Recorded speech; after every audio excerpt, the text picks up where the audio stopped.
quem vai ser o louco dessa jornada? Então, eu. E você já sabe um tema específico? Tema? Temos que ter um tema. Posso colocar um tema? Pode. O trauma que você viveu na época do Zé Graça, de ser o maior canal do mundo, de um dia pro outro e de repente não ter mais nada. Ah, sim. É um belo tema. É um tema. É um bom tema. Não é tão antigo, mas é um tema interessante. Ou pode ser o tema, então, da sua infância na escola, o bullying. Também tem que ter uma... acho que o do Zé Graça fica melhor porque a galera já sabe, né? Sabe mais. Uhum. Aí fica mais... E obviamente você pode explicar essa questão sua que você tem e tal. Acho que de repente você pode fazer um recap.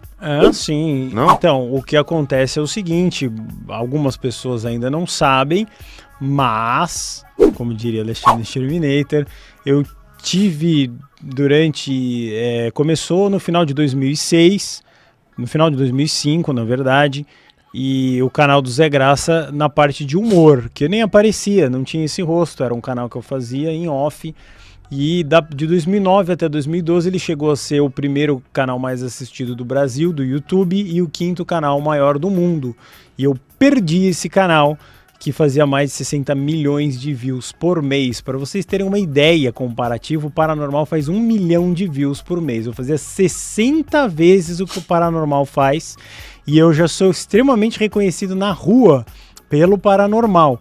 Imagine um canal que tinha 60 vezes mais audiência e esse canal foi perdido. Eu não consegui ganhar 1 centavo com esse canal, porque na época não monetizava o canal. E na verdade eu fiquei só com o sucesso oculto, que nem rosto eu tinha pra fazer nada, só tinha uma voz que era modificada e nem era a minha voz, era uma voz robotizada que eu fazia no computador, e dali provavelmente ficou algum resquício, alguma dor, algum trauma, provavelmente não, com certeza, né? Uhum. Tá bom, mas vamos melhorar aí esse tema, então... do que você quer se libertar? Olha, do medo, até para fazer o paranormal, do medo disso acontecer de novo. De eu ter uma coisa muito importante, mas assim, importante em níveis estratosféricos, e aquilo simplesmente sumir. Então, podemos dizer que é o medo do fracasso? É o medo do sucesso que fracassa. Exatamente. Tá bom. Deixa eu abrir o campo.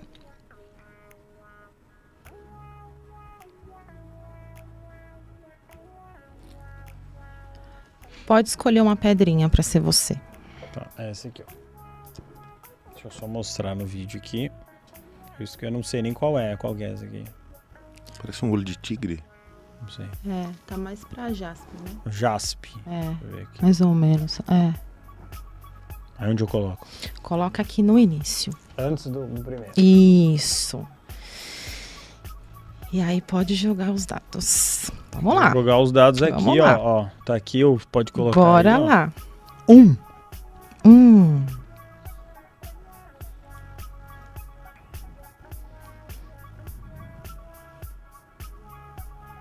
Parece que você tá fazendo diferente. Não é a mesma coisa agora no paranormal. Não. Sua postura, seu modo de agir, de pensar, de olhar para frente. Você parece que de alguma forma você já filtrou um pouco do que eu fiz de errado, entre aspas, tá? Claro. Do que eu poderia fazer melhor e agora você já está agindo de uma forma diferente. Uhum. Parece que você está até mais rígido, assim, um pouco. Talvez a maturidade, talvez uma forma diferente de fazer as coisas. Faz sentido isso que eu falei? Faz, sim, total. Faz sentido? Tá bom. Vamos ver o que mais. Vamos lá. 5.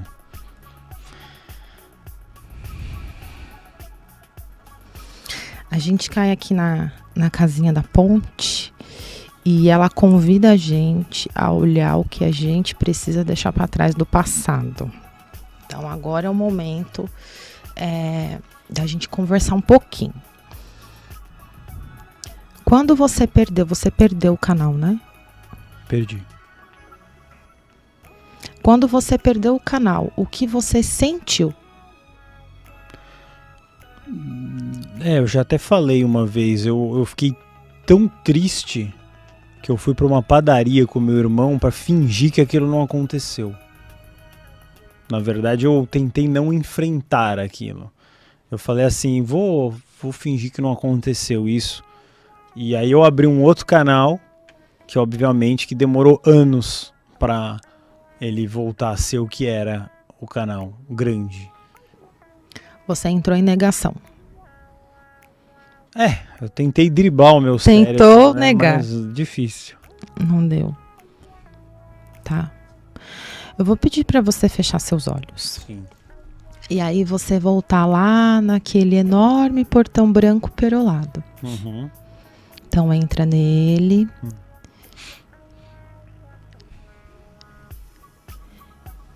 E agora eu quero que você lembre exatamente o momento que você viu que perdeu o canal, o que você realmente sentiu. Era uma angústia, né? Horrorosa. É uma angústia terrível. Eu tenho medo disso até hoje, na verdade. Até qualquer dia da minha vida. Que eu ficava olhando de madrugada no laptop para ver. Para quem não sabe a história, você tem que receber 3 punições para ser jogado fora do YouTube. Eu tinha 2. Aí só faltava a terceira para eu cair. E aquilo me angustiava demais. E aí eu sempre ficava esperando o dia que isso fosse acontecer, né? Era uma coisa bem ruim, bem ruim. Tá. E aí se concentra nesse sentimento de angústia que você teve, tá? Uhum. Eu quero que você fale pra mim se você lembra em algum momento da sua vida, antes desse dia de perder o canal, se você já se sentiu muito angustiado. Já me senti, com certeza. E qual é a memória mais antiga que você tem de sentir angústia? Olha, a mais antiga eu não sei exatamente, mas uma que me veio rapidamente foi quando eu repeti de ano na 7ª série. 7ª série, você tinha mais ou menos uns 13 anos? 13 anos. Tá. O que mais você sentiu Na 7ª série? quando você repetiu? Quando você ficou sabendo que você repetiu. Foi horrível, porque foi o mesmo sentimento da perda de canal, é um ciclo. Exatamente o mesmo, porque na época não tinha internet, né? Uhum. E as pessoas ligavam. E eu perguntei para uns amigos meus, falei assim, mas se eu repetir de ano, o que vai acontecer? As pessoas ligam para sua casa e avisam. Porque no meu colégio tinha um quadro. Era um quadro de papel mesmo, que aparecia assim, aprovado, aprovado, aprovado em azul. E em vermelho ficava assim escrito, reprovado. E todo mundo, quando saía isso no quadro, ia lá olhar. E as pessoas que eram reprovadas, obviamente, que iam virar chacota, né? Daquela situação. Então eu ficava com angústia para receber esse telefonema. Eu ficava, será que eu vou receber esse telefonema ou eu vou passar vergonha olhando pro quadro, assim? Era o que eu... Do mesmo jeito que você sentia quando ficava esperando para ver se não tinha tomado... Um strike. Tá. E aí quando você soube que você repetiu, o que mais como você se sentiu naquele momento? Aquele menino de 13 anos, como que ele recebeu essa notícia? Muito mal. Eu lembro perfeitamente bem que eu tava com prato da Duralex marrom, bem horroroso, aqueles pratos que não quebra nunca. E o telefone tocou e minha mãe atendeu. E ela fazia assim, tá bom, sim, tá bom. Aí eu falei, pronto, já era. E de fato era essa notícia mesmo, que era a notícia de que eu tinha repetido de ano. Tá. Exatamente isso. E repetir de ano significava o que para você? Você como um aluno, repetir de ano, o que isso significava para você? Isso significava, na época, né, que eu ia ser uma pessoa burra, com certeza. Porque se todo mundo passava, por que eu não passei? Tá. Mais algum sentimento que você consegue identificar nesse momento? Não, eu lembro muito bem da burrice. Eu falei isso. Eu falei isso pra mim mesmo. Eu falei, nossa, como eu sou burro. Como é que eu não consegui completar a 7ª série? E esse sentimento de se sentir burro, foi a primeira vez que você sentiu isso? Ou você já tinha sentido outras vezes? Não, foi a primeira vez. Eu me achava legal, rápido, inteligente. Não me achava burro, não. Mas ali eu me senti muito burro. Tá. Respira fundo.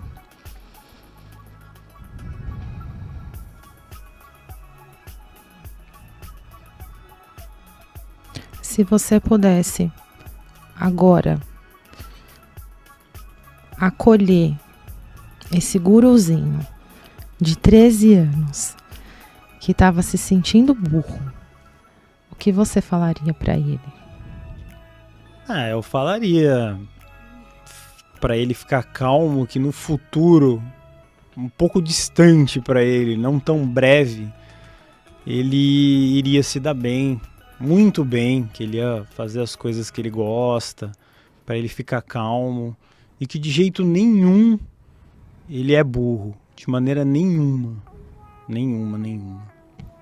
Tá, eu vou falando algumas coisas para você, e aí se fizer sentido para você e você quiser aceitar, é só você verbalizar sim, tá bom? Tá bom. Só um minuto.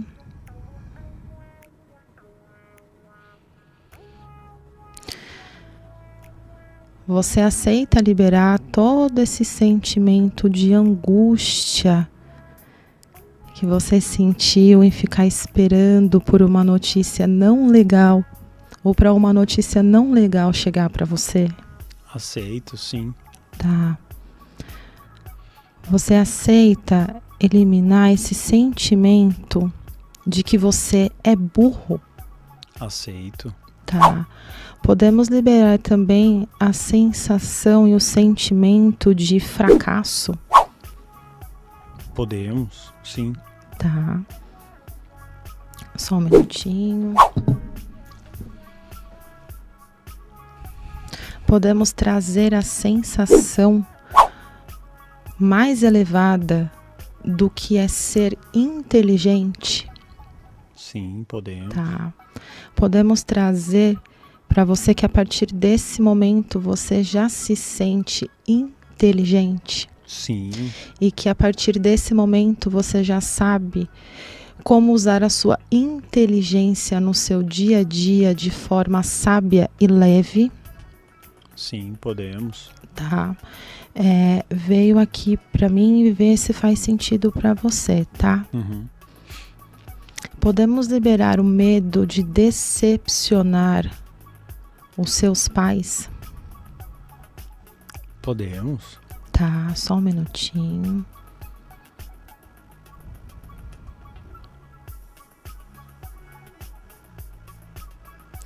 Podemos liberar a sensação de incapacidade? Podemos. Tá, só um minuto, respira fundo.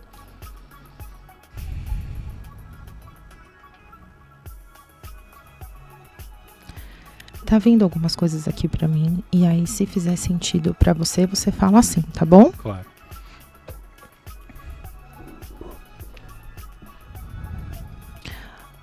Podemos liberar a necessidade da aprovação dos seus pais? Podemos. Tá. Podemos liberar a sensação de que você não é bom o suficiente para os seus pais? Podemos. Tá.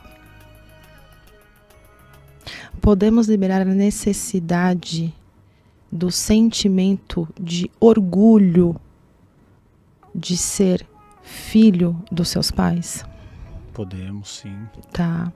Tá vindo aqui para mim também. Podemos liberar a necessidade da aceitação dos seus pais? Podemos. Tá. Posso trazer para você que a partir desse momento você já se sente aceito pelos seus pais? Podemos. Que você já sente que seus pais se orgulham de você? Sim, podemos. Tá, só um minuto. Podemos liberar todos os tipos de choques, traumas e memórias flutuantes que todos esses sentimentos liberados até o momento tenham feito para você até os dias de hoje? Podemos liberar, sim. Tá, respira fundo. Volta de novo para aquela lembrança de quando você estava esperando a ligação da escola para saber se você tinha sido reprovado ou não. E fala para mim como você está se sentindo nesse momento em relação a isso. Sim, é uma coisa mais tranquila, porque você imagina, eu estudava num dos colégios, se não o mais caro, um dos mais caros de São Paulo. Então isso também era um grande peso para mim. Não era fácil, entendeu? E provavelmente meus pais se esforçaram muito para conseguir pagar esse colégio, porque era tido como um dos melhores colégios e às vezes rola essa pressão, né? Hoje que eu sou pai, eu entendo de um outro lado essa história. Mas como eu era uma criança de apenas 13 anos aproximadamente, eu queria ter essa aprovação, queria ter esse orgulho. Se eu era um repetente, automaticamente eu era uma pessoa ruim para eles, né? Eu era um peso morto lá que estava atrapalhando. E agora, lembrando de tudo isso e fazendo aqui esse jogo, claro, dá uma sensação mais tranquila de alívio, de como se tirasse uma pedra assim, né, de dentro do meu peito, assim, uma coisa ruim, era uma coisa ruim. Agora eu tô tentando transformar isso numa coisa boa. Repete para mim de novo o que você falou antes do peso morto. Eu era um peso morto, né? Porque se o meu pai e minha mãe tivessem pagando um colégio que era caro e eu não consegui nem passar de ano, que era uma coisa que era o desejável na época, né? Então eu podia ter me sentido como um peso morto lá. Vamos liberar esse sentimento também de ser um peso morto? Vamos. Tá bom, só um minutinho.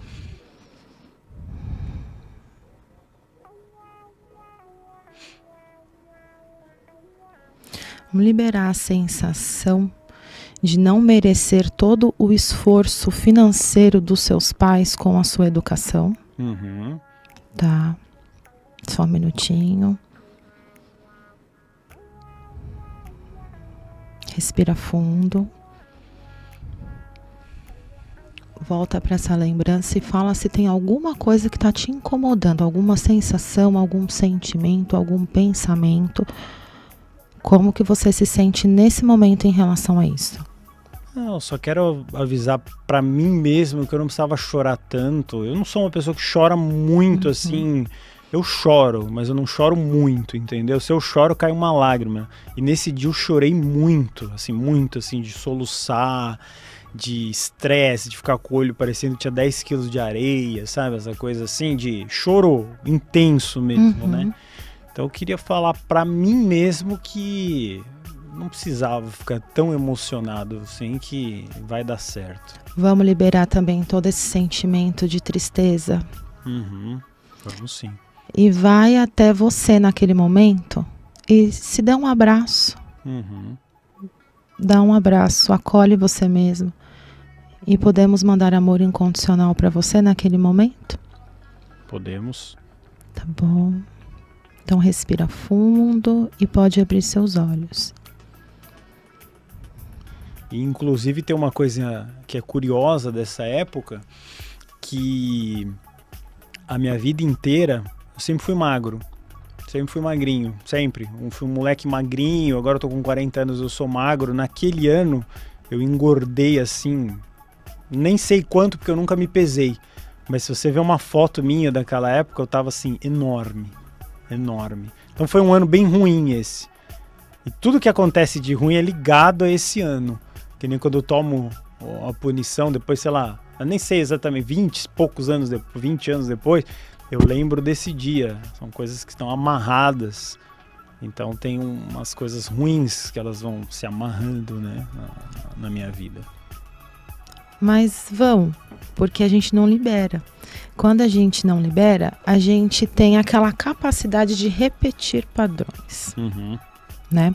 Então, com esse sentimento de que eu sou burro, que eu sou incapaz, que eu não consigo, que eu não mereço. Quando você conseguiu a coisa sensacional na sua vida, Sim. Tem a repetição de padrão. Exatamente. Mas você tá bem? Tá se sentindo bem? Tranquilo. Tá bom. Vamos continuar? Vamos. Então vamos lá. Vamos lá. Eu pego o dado. Pode pegar.